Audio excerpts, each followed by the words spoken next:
కారణం ఏంటంటే మానవుడు దేవుని ఆజ్ఞను మీరుచూ ఉన్నాడు. అందుకే ఆజ్ఞ అతిక్రమమే పాపం అన్నారు. కాబట్టి ఈ మానవ జీవితంలో ప్రతిదానికి కారణం ఏందనగా పాపం పాపం పాపం. పాపం వల్ల వచ్చే జీతము మరణమని వ్రాయబడి ఉంది. కాబట్టి పాపంలో మానవుడు పుట్టి పాపంలోనే పెరిగి పాపంలోనే చనిపోతున్నాడు. ఇలాంటి మానవుడికి పాపం పాపం పాపం పాపం వల్ల భయం వస్తుంది, పాపం వల్ల నిరాశ వస్తుంది, పాపం వల్ల తెలియనటువంటి నిస్పృహలోనికి వెళ్లిపోతూ ఉన్నాడు. ఇలాంటి మానవుణ్ణి దేవాది దేవుడు చూశాడండి. దేవుడు ప్రేమించాడు. ఎలా ప్రేమించాడంటే దేవుడు లోకమును ఎంతో ప్రేమించును. కాబట్టి దేవుడు మానవుణ్ణి ప్రేమించాడు.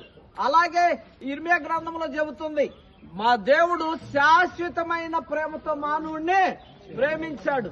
కాబట్టి మానవుణ్ణి ప్రేమించాడు. సమాధానం లేనటువంటి మానవ జీవితంలో, సంతోషం లేనటువంటి మానవుని యొక్క జీవితంలో దేవుడు తన రక్షణ ప్రణాళికను నెరవేర్చాలని ఆ దేవుడే చూసి